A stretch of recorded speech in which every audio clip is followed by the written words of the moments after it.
तो स्टूडेंट आज के वीडियो में मैं आपको आपकी बुक का example number 30 good luck limited वाला मैथ बता रहा हूँ। ठीक है स्टूडेंट, मैथ का जो स्टार्टिंग है वह है गुड लक लिमिटेड से। ठीक है, आप इस क्वेश्चन को जब देखोगे स्टूडेंट तो नीचे में लिखा हुआ है depreciation charge on machinery 30,000। Depreciation charge on machinery 30,000 यानी मशीनरी पे डेप्रिसिएशन 30,000 रुपया है। तो देखो स्टूडेंट, यहाँ पे एक इंफॉर्मेशन मशीन के बारे में है। यहाँ पे इंफॉर्मेशन किसके बारे में स्टूडेंट? मशीनरी के बारे में। आपको एक वीडियो में बताया गया स्टूडेंट कि अगर कोई भी एसिड्स के बारे में इंफॉर्मेशन हो तो आपको उसका पहले लेजर बनाना है। पहले क्या करना है स्टूडेंट? पहले आप लेजर को बना लो, फिर आप मैथ को बनाओगे। ठीक है, याद रखना स्टूडेंट, अगर किसी के बारे में भी इंफॉर्मेशन है तो पहले उसका लेजर बनाना होगा, फिर उसका मैथ बनाना होगा। ठीक है स्टूडेंट, तो ये इंफॉर्मेशन किसके बारे में? मशीनरी के बारे में। तो हम लोग मशीनरी का लेजर बना लेंगे। पहले फॉर्मेट बनाएंगे, पार्टिकुलर अमाउंट, डेबिट क्रेडिट। ठीक है स्टूडेंट, आप देखो क्वेश्चन पे मशीनरी पहले है 1,20,000। क्वेश्चन में मशीनरी पहले कितना स्टूडेंट? 1,20,000। तो ये 2015 में है ना, ये ओपनिंग बैलेंस हो गया।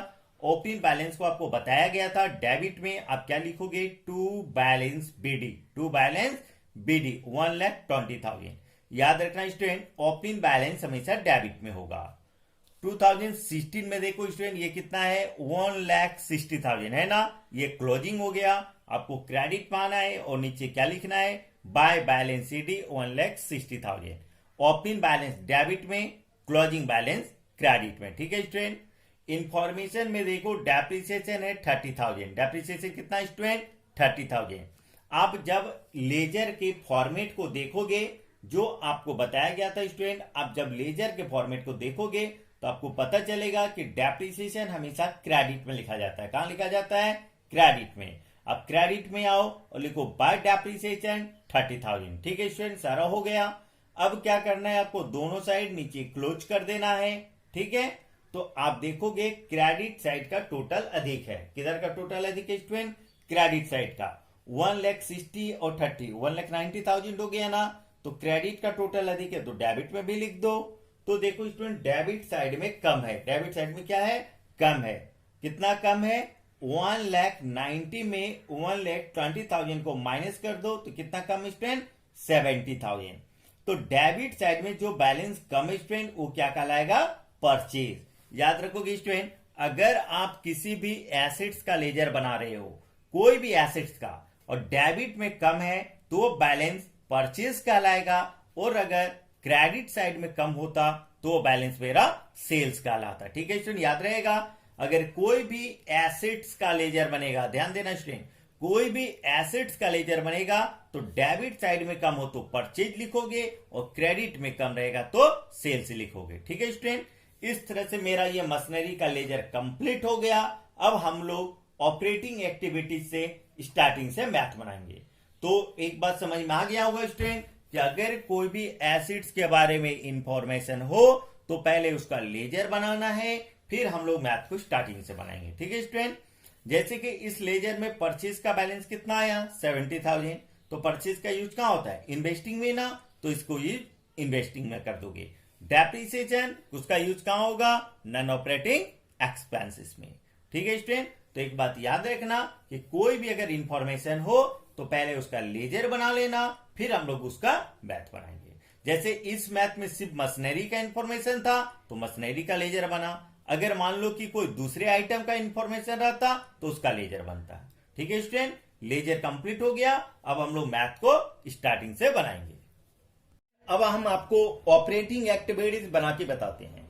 आपको ऑपरेटिंग कैसे बनेगा पता है? सबसे पहले cash flow from operating activities लिख देना स्टूडेंट, हेडिंग, उसको अंडरलाइन कर देना। क्वेश्चन में आप एक चीज को ध्यान देना स्टूडेंट, सबसे पहले आप लायबिलिटी साइड को देखोगे तो लिखा हुआ है रिजर्व एंड सरप्लस। दिख रहा है स्टूडेंट? क्या लिखा हुआ है? Reserve and surplus. एक बात ध्यान देना स्टूडेंट कि रिजर्व एंड सरप्लस का एक नोट नीचे दिया गया है। दिख रहा है स्टूडेंट सभी को? नीचे में देखना, रिजर्व एंड सरप्लस का एक नोट दिया हुआ है स्टूडेंट, दिया हुआ है ना। उसमें लिखा है जनरल रिजर्व। क्या लिखा है स्टूडेंट? General reserve. उसके नीचे देखो आपको दिख रहा है प्रॉफिट एंड लॉस। क्या दिख रहा है आपको? Profit and loss. देखो स्टूडेंट, प्रॉफिट पहले था 15,000, फिर हो गया 24,000, यानी ये 9,000 इंक्रीज कर रहा है। कितना इंक्रीज कर रहा है स्टूडेंट? 9,000 कर रहा है ना। तो आपको लिखना net profit for the current year 9,000। ठीक है स्टूडेंट। अगला हेडिंग देना एड नॉन ऑपरेटिंग एक्सपेंसेस। ठीक है स्टूडेंट, हेडिंग दे दिए, अंडरलाइन कर दोगे। अब क्वेश्चन देखो, सबसे पहले शेयर कैपिटल, ये तो नॉन ऑपरेटिंग एक्सपेंस नहीं होता है। रिजर्व एंड सरप्लस, तो रिजर्व एंड सरप्लस का नोट नीचे, स्टूडेंट बार बार बोल रहे हैं, रिजर्व एंड सरप्लस का नीचे में नोट दिया गया है, इसलिए रिजर्व एंड सरप्लस का आपको नोट देखना है। तो जनरल रिजर्व देखो स्टूडेंट कितना था, 20 से हो गया 35,000, यानी 15,000 इंक्रीज किया ना। तो जनरल रिजर्व आपके लिए क्या है? Non operating expenses. क्या है? Non operating expenses. आपको लिखना है ट्रांसफर टू जनरल रिजर्व 15,000। ठीक है। अब आ जाओ क्रेडिटर, ये तो नॉन ऑपरेटिंग एक्सपेंस नहीं होता है। Plant and machinery non operating expense नहीं होता। गुडविल ये नॉन ऑपरेटिंग एक्सपेंस होता है, क्योंकि पहले था 36,000, फिर हो गया 20,000, यानी 16,000 डिक्रीज किया। कितना कम हुआ स्टूडेंट? 16,000। आप लिखोगे गुडविल रिटर्न ऑफ 16,000। ठीक है स्टूडेंट। स्टॉक तो नहीं होता है नॉन ऑपरेटिंग एक्सपेंसेस, डेप्टर्स भी नहीं है, कैश भी नहीं है। अब एक बात ध्यान देना स्टूडेंट, आप जो लेजर को बनाए हो उस लेजर के क्रेडिट में देखो डेप्रिसिएशन 30,000 है। कितना है? 30,000 है ना स्टूडेंट लेजर में। तो डेप्रिसिएशन क्या होता है आपके लिए? Non operating expenses. ठीक है। तो आपको लिख देना है यहाँ पे डेप्रिसिएशन। क्या लिखना है स्टूडेंट? डेप्रिसिएशन 30,000। ठीक है। अब ये तीनों को ऐड करके इधर ले आओ, 61,000 हो गया। 9,000 प्रॉफिट को ऐड करेंगे तो कितना हो गया? 70,000। अगला हेडिंग देना स्टूडेंट लेस। क्या दोगे? Less non operating income. Non operating income. ठीक है स्टूडेंट। तो नॉन ऑपरेटिंग इनकम में आप देखो आपके क्वेश्चन में नॉन ऑपरेटिंग इनकम में कोई भी आइटम नहीं है। आपके क्वेश्चन में नॉन ऑपरेटिंग इनकम का कोई भी आइटम नहीं है, इसलिए आपको डॉट डॉट करके 70 का 70 नीचे कर देना है। ठीक है स्टूडेंट। अगला हेडिंग देना add increase in current liabilities and decrease in current asset. फिर 2-3 लाइनिंग छोड़ देना स्टूडेंट। फिर अगला हेडिंग देना less decrease in current liabilities and increase in current asset. अब क्वेश्चन पे आते हैं स्टूडेंट। शेयर कैपिटल ये तो करंट लायबिलिटीज नहीं होता है। ठीक है। रिजर्व एंड सरप्लस, तो रिजर्व एंड सरप्लस का नोट दिया था, इसका यूज हम लोग कर चुके हैं। क्रेडिटर्स ये करंट लायबिलिटीज है। क्रेडिटर क्या है स्टूडेंट? Current liabilities. पहले था 38,500, फिर हो गया 50,500, यानी ये 12,000 इंक्रीज कर रहा है। क्रेडिटर करंट लायबिलिटीज है और ये क्या कर रहा है? इंक्रीज।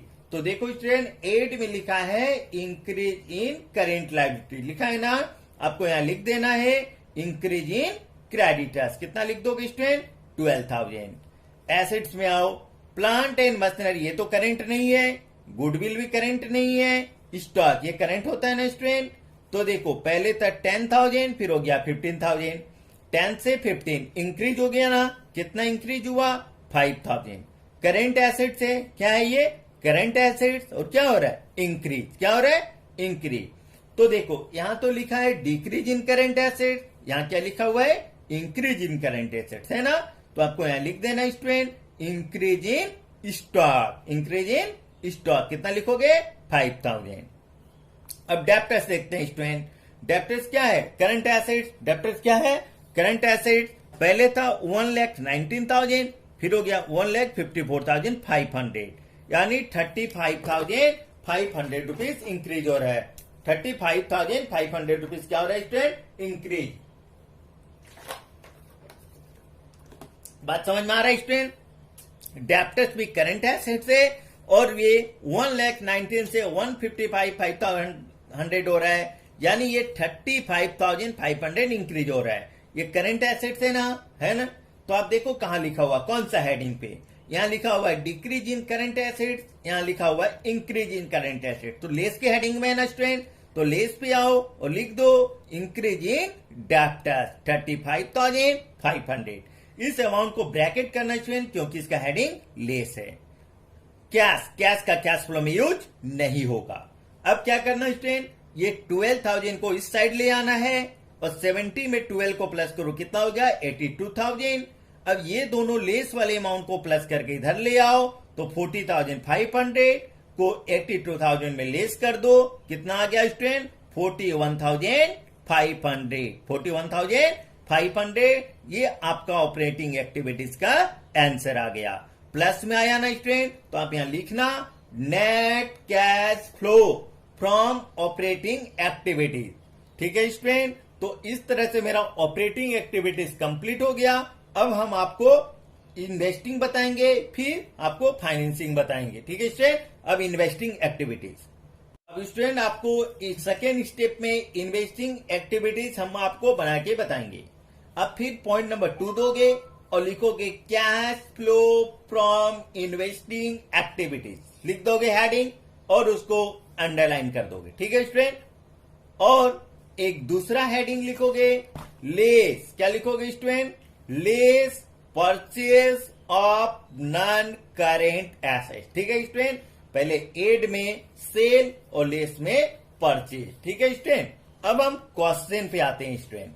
क्वेश्चन में आपको एक बात पता है और हम आपको बार बार बता चुके हैं, जब भी इन्वेस्टिंग एक्टिविटीज बनाएंगे तो लायबिलिटीज साइड का कोई यूज नहीं होगा। लायबिलिटीज का यूज इन्वेस्टिंग में नहीं होगा, तो हम डायरेक्ट एसेट साइड पे आते हैं। ठीक है स्टूडेंट, एसेट्स में देखो सबसे पहले दिया है प्लांट एंड मशीनरी। क्या लिखा हुआ है स्टूडेंट, प्लांट एंड मशीनरी। तो प्लांट एंड मशीनरी तो नॉन करेंट एसेट्स है ना, नॉन करेंट है ना, क्योंकि आपको बताया गया स्टूडेंट कि अगर कोई एसेट्स करेंट नहीं है तो वो क्या है, नॉन करेंट। तो ये तो नॉन करेंट एसेट्स है स्टूडेंट। और हम लोग मशीनरी का लेजर बनाए हैं। मशीनरी का क्या बनाए स्टूडेंट, हम लोग लेजर बनाए ना।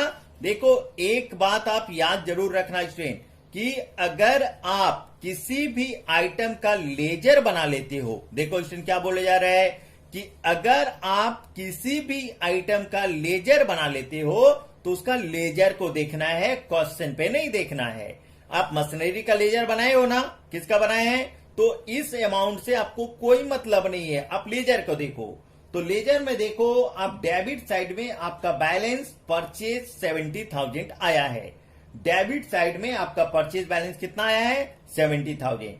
तो आपको परचेज आया है ना स्टूडेंट 70,000। तो लेस में देखो लिखा हुआ purchase of non current assets है ना, तो आपको यहां लिख देना स्टूडेंट परचेज ऑफ मशीनरी 70,000। एक बात याद रखना स्टूडेंट, फिर से बताया जा रहा है कि अगर आप किसी भी आइटम का लेजर बना लेते हो, अगर आप किसी भी आइटम का अगर आप लेजर बना लेते हो तो उसका आपको लेजर देखना है, क्वेश्चन को नहीं देखना है। ठीक है स्टूडेंट, तो परचेज आया है तो अब लेस में आओ, लिखो परचेज ऑफ मशीनरी 70,000। ठीक है स्टूडेंट, गुडविल ये तो नहीं होगा नॉन करेंट, स्टॉक में नहीं, डेब्टर्स में नहीं, कैश में नहीं। अब इन्वेस्टिंग में कोई भी आइटम नहीं है स्टूडेंट जिसका यूज इन्वेस्टिंग में होगा। तो आप देखो एड में सेल में तो कुछ नहीं है, तो क्या करना है आपको, ठीक है, यहां पे डैश डैश कर देना है। और लेस में मात्र एक क्या दिया हुआ है, परचेज ऑफ मशीनरी। तो 70, तो ये 70 को इधर ले आओ स्टूडेंट, ये ब्रैकेट में होगा क्योंकि हेडिंग लेस है।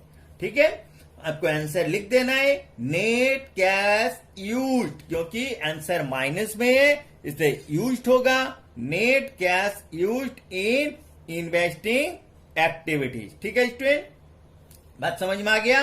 तो आपको क्या यहां पे समझ में आया कि अगर आप किसी का लेजर बनाते हो तो आपको लेजर देखना है, उसके क्वेश्चन पे जो अमाउंट है उससे आपको कोई मतलब नहीं है। तो इन्वेस्टिंग आंसर 70,000 माइनस में आ गया। ठीक है स्टूडेंट, तीसरे स्टेप पे स्टूडेंट हम आपको फाइनेंसिंग एक्टिविटीज बनाएंगे। क्या बनाएंगे स्टूडेंट, फाइनेंसिंग एक्टिविटीज। आपको 3 नंबर पॉइंट देना है और लिखना है cash flow from financing activities और उसको अंडरलाइन कर देना स्टूडेंट। ठीक है, आपको पता है कि जब फाइनेंसिंग हम बनाएंगे, आपको बताया गया है रूल्स स्टूडेंट फाइनेंसिंग का, कि आप कभी भी फाइनेंसिंग बनाओ तो आपको किधर देखना है, लायबिलिटीज साइड, सिर्फ लायबिलिटीज, ये याद रखना स्टूडेंट। फाइनेंसिंग में किस साइड, लायबिलिटीज साइड। सबसे पहले शेयर कैपिटल है, क्या स्टूडेंट? Share capital. ये तो नॉन करंट लाइबिलिटीज है ना, नॉन करंट है ना। तो देखो पहले था 2,25,000, फिर हो गया 2,50,000। पहले था 2,25,000, फिर हो गया 2,50,000, यानी 25,000 रुपया इंक्रीज कर रहा है। 25,000 क्या कर रहा है student? Increase. Increase means issue हो गया। क्या हो गया? इशू। फाइनेंसिंग में हम बताए थे स्टूडेंट आपको कोई एड और लेस का हेडिंग नहीं देना है। ये याद रखना स्टूडेंट कि आप कभी भी फाइनेंसिंग एक्टिविटीज को बनाओ तो आपको एड और लेस का हेडिंग नहीं देना है, ठीक है? सिर्फ जो लेस होगा उसको ब्रैकेट कर देना। तो ये शेयर कैपिटल इशू हो रहा है ना, क्योंकि ये इंक्रीज कर रहा है, तो आपको लिखना है इशू ऑफ शेयर, ठीक है? कितना? 25,000। एड में है इसलिए ब्रैकेट मत करना। रिजर्व एंड सरप्लस का नोट दिया था, इसका काम हो चुका है। क्रेडिटर का भी यूज हो चुका है। अब लाइबिलिटीज में कोई भी आइटम नहीं है स्टूडेंट जिसका यूज फाइनेंसिंग एक्टिविटीज में होगा, यानी 25,000 स्टूडेंट एक ही अमाउंट है एड पे, तो इस अमाउंट को आपको नीचे कर देना स्टूडेंट, और फाइनेंसिंग एक्टिविटीज का आंसर हो गया कितना? 25,000। क्या चीज में? प्लस में। आपको लिखना student net cash flow from financing activities, ठीक है स्टूडेंट? बात समझ में आ गया आप लोगों को? अब आपको इसके बाद क्या करना है? Answer check. क्या करना है student? Answer check. Answer check के लिए हम बताए थे स्टूडेंट आप कैश और बैंक का यूज होता है। किसका होता है? कैश और बैंक का। तो अब देखो सबसे पहले कैश का अमाउंट कितना स्टूडेंट? 13,500, 13,500। ये ओपनिंग हो गया ना। आपको लिखना है opening balance of cash. Opening balance of cash कितना लिखोगे? 13,500। जो भी ओपनिंग बैलेंस होगा स्टूडेंट कैश का, उसको आप सबसे पहले लिख देना, ठीक है? अब तीनों का आंसर ऑपरेटिंग, इन्वेस्टिंग और फाइनेंसिंग, तीनों का आंसर आपस में कैलकुलेट कर लो। तो ऑपरेटिंग का आंसर आया है स्टूडेंट, ऑपरेटिंग का आंसर आपका 41,500। कितना है? 41,500 है ना स्टूडेंट? इन्वेस्टिंग का है 70,000, ये माइनस में है। क्या चीज में है? माइनस में। तो प्लस माइनस क्या होगा स्टूडेंट? माइनस होगा ना, तो इसको आप माइनस कर दो।